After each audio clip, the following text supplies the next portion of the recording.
teman-teman semuanya. Kita akan melanjutkan pembacaan buku Start With Why karya Simon Sinek. Kali ini kita memasuki bagian terakhir dari bagian 3, yaitu menolak mempertimbangkan hukum penyebaran akan membebani kita. Yang akan langsung saya bacakan. Pada tahun 1997, TiVo mengebut memasuki pasar dengan piranti yang sangat baru. Hanya sedikit orang yang akan membantah bahwa sejak produk itu diperkenalkan sampai hari ini, TiVo memiliki produk berkualitas tinggi di kategorinya. Humas publik perusahaan ini sangat hebat. Mereka telah mencapai suatu kesadaran publik yang hanya bisa diimpikan oleh sebagian besar merek lain. Mereka telah menjadi istilah generik seperti Kleenex, Band-Aids, dan Q-Tips. Malah sebenarnya, mereka telah mencapai lebih dari status generik. Mereka telah menjadi sebuah kata kerja di dalam bahasa Inggris, to TiVo.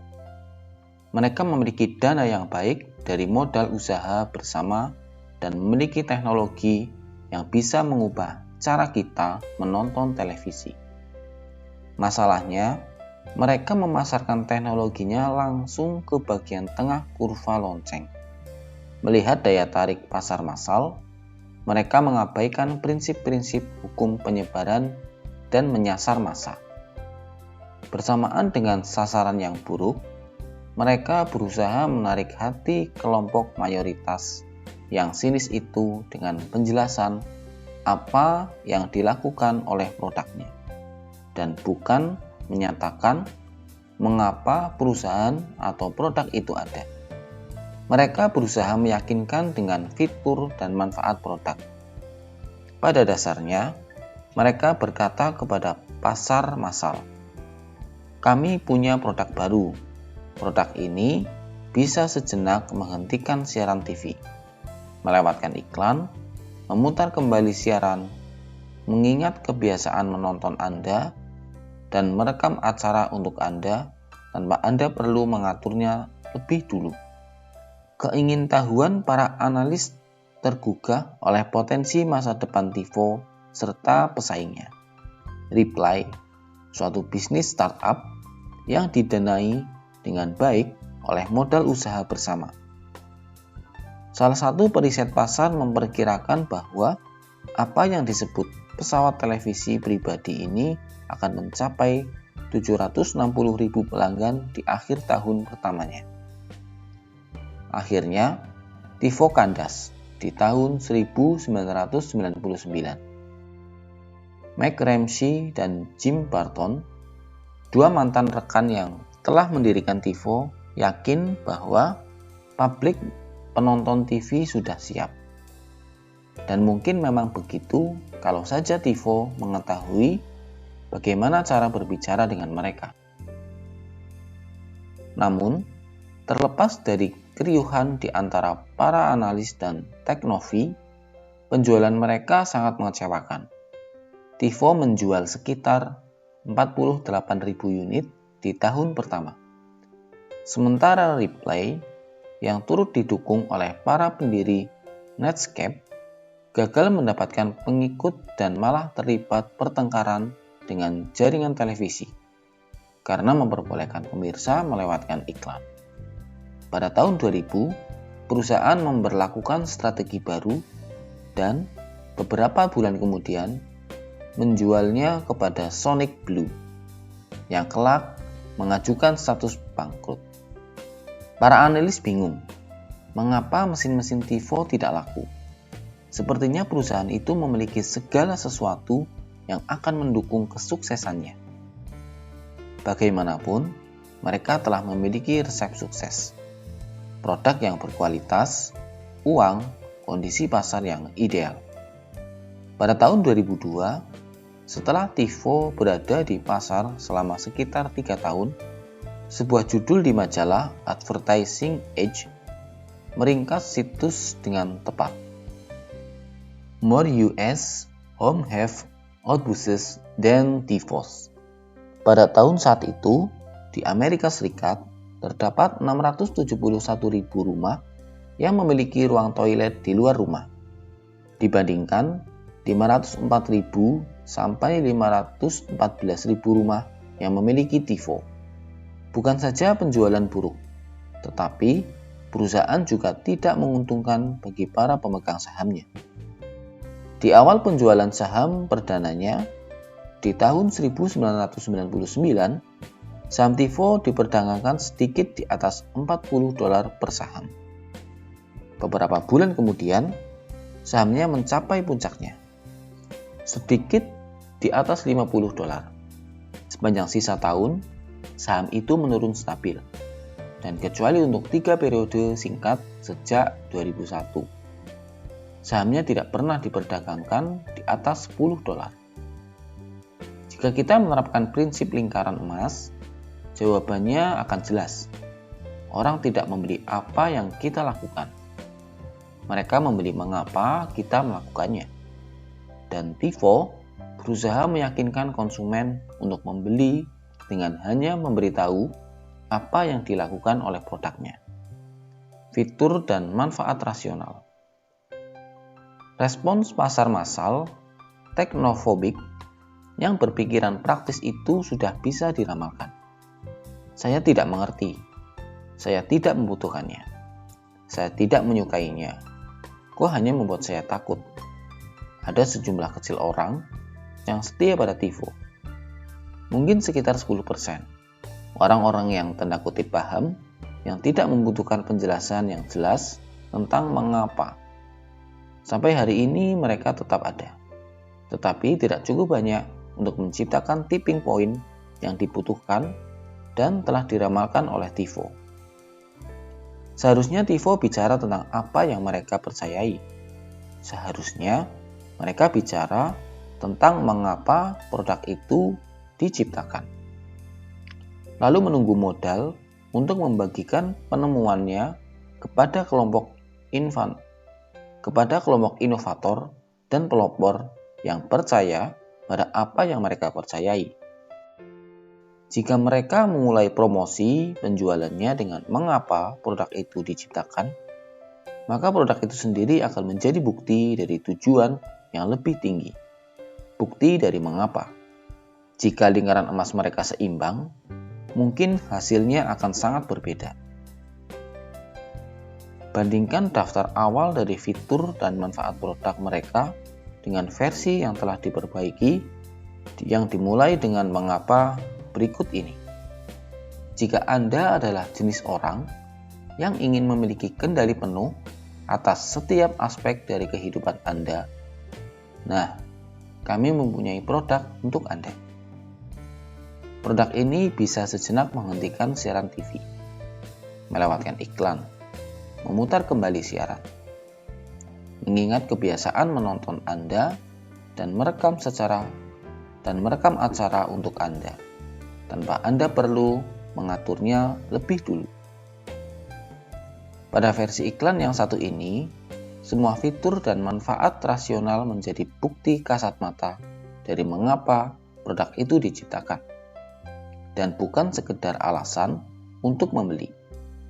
Mengapa adalah kepercayaan yang menggerakkan keputusan, dan apa akan menyediakan cara untuk merasionalisasikan daya tarik produk.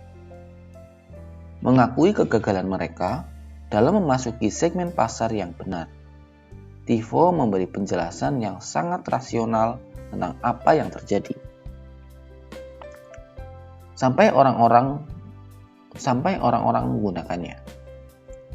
Kata Rebecca Beer, pembicara TIFO kepada New York Times di tahun 2000. Mereka tidak mengerti mengapa mereka membutuhkannya. Jika alur logika ini benar, maka tidak ada teknologi baru yang akan pernah dimulai. Suatu fakta yang benar-benar keliru. Walaupun Mr. Beer benar dalam soal kegagalan pasar massal untuk memahami nilai dari produk, tetapi TIFO lah yang gagal berkomunikasi dengan benar dan menggalang sisi kiri kurva lonceng untuk mendidik dan menganjurkan pengguna produk, sehingga hanya sedikit orang yang dalam tanda kutip menggunakannya. TIFO tidak mulai dengan mengapa. Mereka mengabaikan sisi kiri kurva dan gagal total dalam menemukan tipping point. Dan untuk sebab inilah orang-orang tidak menggunakannya. Dan pasar massal tidak membelinya. Kita maju ke 1 dekade kemudian. TIFO tetap memiliki produk perekam video digital yang terbaik di pasar. Kesadaran publik terhadapnya terus menjulang. Sekarang, hampir setiap orang mengetahui apakah produk itu dan apa yang dilakukan oleh produk itu. Tetapi masa depan perusahaan itu sama sekali tidak aman. Meski jutaan pemirsa mungkin selalu mengatakan mereka mengtifokan segalanya. Sayangnya, mereka tidak sedang menggunakan sebuah sistem TIFO. Mereka hanya mengtifokan acara-acara siaran TV dengan menggunakan perekam video digital yang disediakan oleh perusahaan TV kabel atau satelit. Banyak orang yang berusaha mengatakan bahwa kegagalan TIFO disebabkan oleh distribusi perusahaan TV kabel yang unggul. Tetapi kita tidak tahu bahwa orang seringkali mau bertindak lebih jauh, membayar harga lebih tinggi, atau menderita ketidaknyamanan untuk membeli produk yang menggema di kedalaman hatinya. Sampai akhir-akhir ini, orang yang menginginkan motor Harley Davidson, pesanan khusus haruslah menunggu 6 bulan sampai 1 tahun. Dengan standar apapun, itu adalah layanan yang buruk. Konsumen bisa berjalan memasuki ruang pamer Kawasaki, lalu keluar dengan motor baru. Mereka bisa menemukan model yang serupa dengan tenaga mesin yang serupa, dan mungkin dengan harga yang lebih murah. Tetapi dengan rela mereka mau menderita. Bukan karena mereka ada di pasar untuk membeli motor, tetapi karena mereka menginginkan sebuah Harley. TIFO bukan perusahaan pertama yang mengabaikan prinsip-prinsip yang berdasar ini, dan bukan pula yang terakhir. Sukses kecil dari teknologi radio satelit seperti Sirius atau XM Radio telah mengikuti alur yang sama. Mereka menawarkan teknologi baru yang dipublikasikan dengan baik, didanai dengan baik, yang berusaha meyakinkan pengguna dengan janji, ciri-ciri, dan manfaat rasional.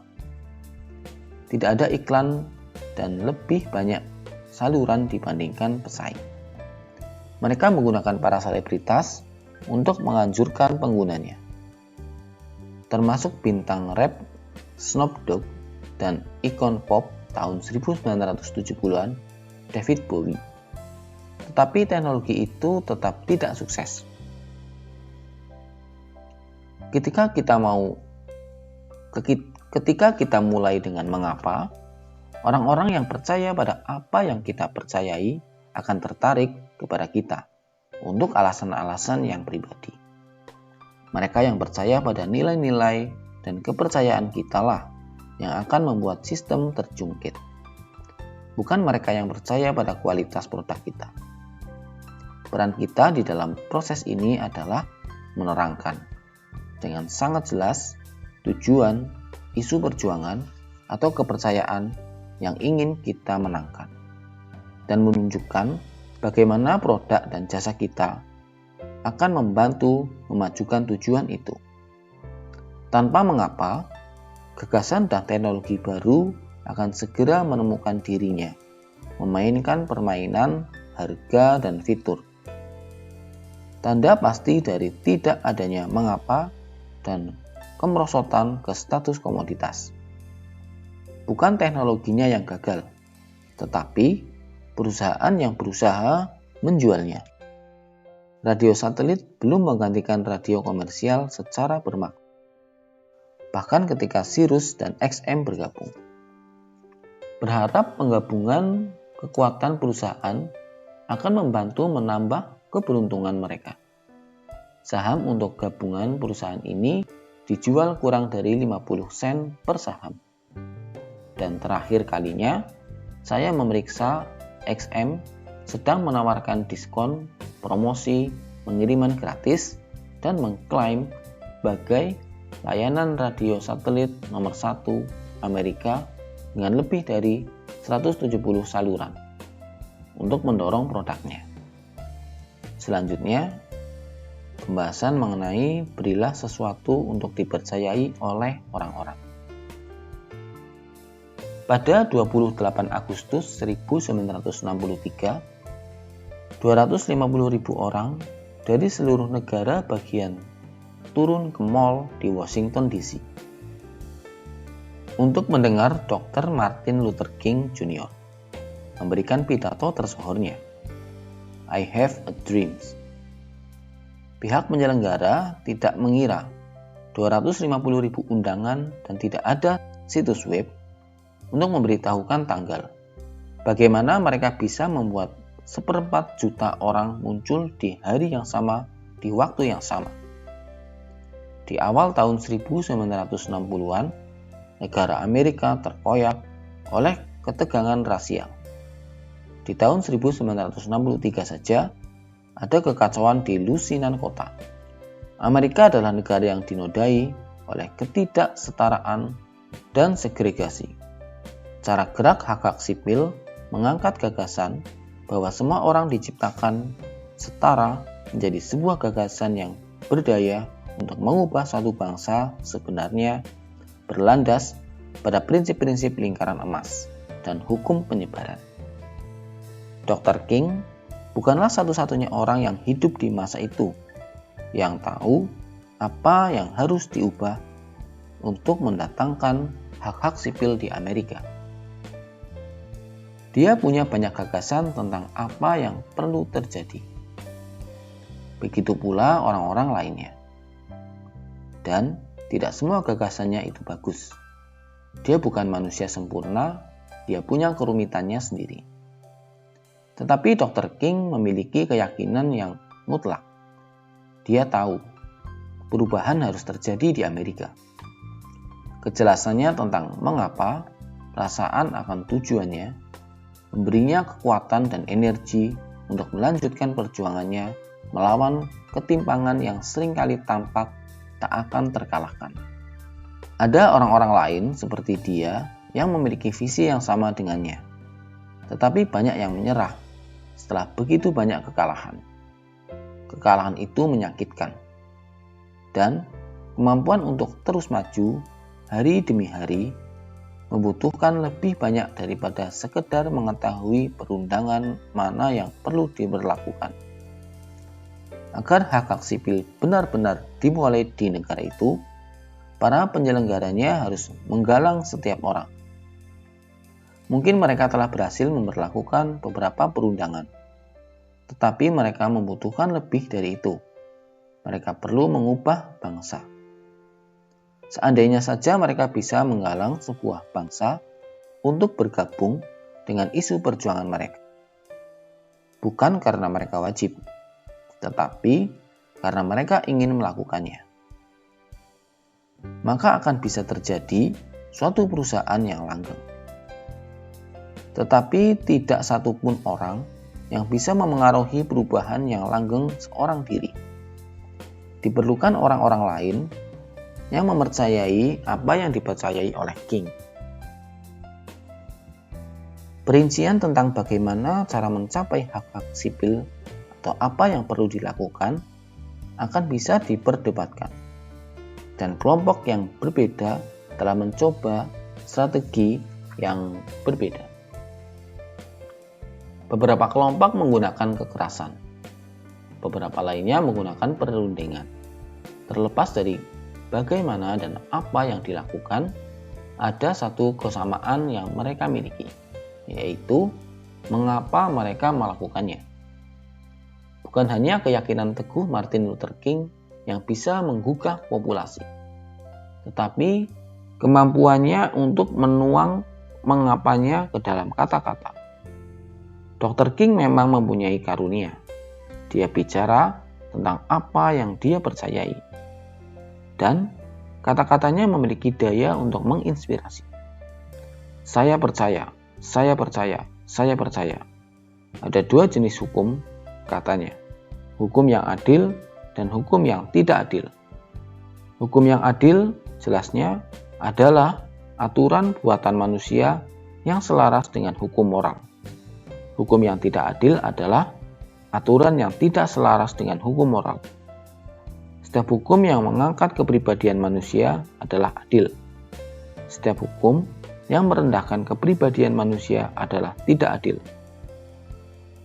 Semua peraturan segregasi tidaklah adil karena segregasi merusak jiwa dan kepribadian. Kepercayaannya lebih besar daripada gerakan hak-hak sipil. Kepercayaannya adalah soal kemanusiaan dan cara kita memperlakukan satu sama lain. Tentu saja, mengapanya berkembang akibat zaman dan tempat dia dilahirkan dan warna kulitnya.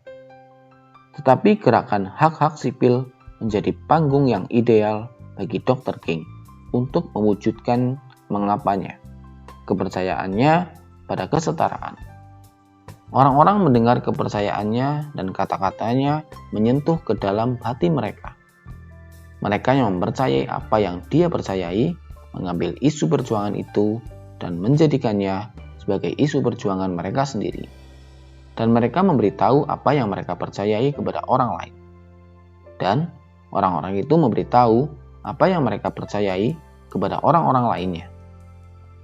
Beberapa orang mengatur agar kepercayaan itu tersebar dengan lebih efisien. Dan pada musim panas 1963, 1,4 juta orang muncul untuk mendengar Dr. King menyampaikan pidato I Have a Dream-nya di anak tangga Lincoln Memorial. Tetapi beberapa banyak orang yang muncul untuk Dr. King, 0. Mereka muncul untuk diri mereka sendiri. Itulah yang mereka percayai. Itulah yang mereka lihat sebagai peluang untuk membantu Amerika menjadi versi yang lebih baik. Adalah mereka yang ingin hidup di sebuah negara yang mencerminkan nilai-nilai dan kepercayaan mereka sendiri yang menginspirasi mereka. Naik bus menumpahkan perjalanan selama 8 jam untuk berdiri di bawah terik matahari Washington di tengah bulan Agustus untuk mendengar Dr. King bicara. Berada di Washington hanyalah salah satu hal yang mereka lakukan untuk membuktikan apa yang mereka percayai. Munculnya mereka pada hari itu adalah salah satu dari apa mereka untuk mengapa mereka sendiri. Ini adalah sebuah isu perjuangan dan isu perjuangan mereka. Pidato Dr. King sendiri menjadi pengingat dan kepercayaan yang dijunjung bersama oleh setiap orang yang berdiri mendengarkan di sana. Dan pidato itu adalah tentang apa yang dia percayai, bukan tentang bagaimana mereka akan melakukannya. Dia memberi pidato, saya punya mimpi, bukan pidato, saya punya rencana. Ini adalah pernyataan tentang tujuan, bukan rencana lengkap 12 langkah untuk mencapai hak sipil di Amerika. Dr. King menawarkan sebuah tempat untuk dituju kepada Amerika, bukan sebuah rencana untuk diikuti. Rencana tentu punya tempat sendiri, tetapi bukan di anak tangga Lincoln Memorial. Artikulasi Dr. King tentang kepercayaannya memiliki daya yang cukup kuat untuk menggalang orang-orang yang memiliki kepercayaan yang sama. Bahkan jika mereka sendiri secara pribadi tidak terdampak oleh ketidaksetaraan. Hampir seperempat orang yang datang pada hari itu berkulit putih. Ini bukanlah kepercayaan tentang orang kulit hitam Amerika. Ini adalah kepercayaan tentang Amerika milik bersama. Dr. King adalah pemimpin suatu isu perjuangan. Suatu isu perjuangan bagi semua orang yang percaya pada apa yang dia percayai, terlepas dari warna kulitnya. Bukanlah perincian dari rencananya yang membuat dia mendapatkan hak untuk memimpin. Apa yang dia percayai yang membuat orang lain mengikuti. Pada intinya, dia seperti semua pemimpin yang hebat, menjadi lambang dari suatu kepercayaan. Dr. King menjadi personifikasi suatu isu perjuangan. Sampai hari ini, kita membangun patungnya untuk memelihara dan mengkasatmatakan kepercayaan itu.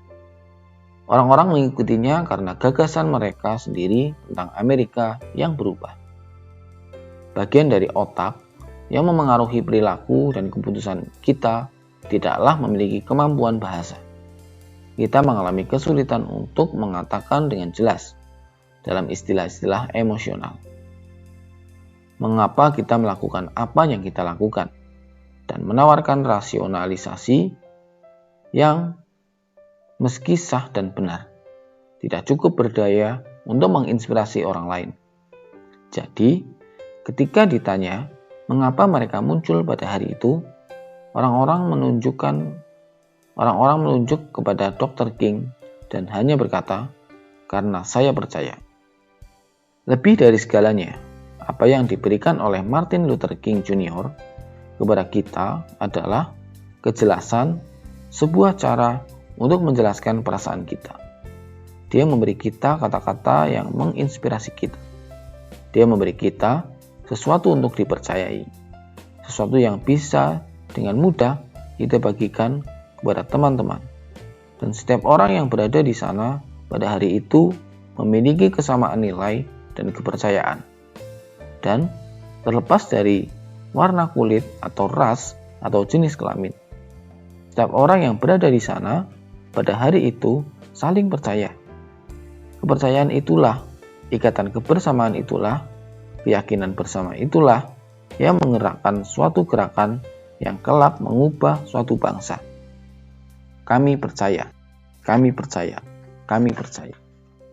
Demikian pembacaan bagian terakhir di bagian ketiga.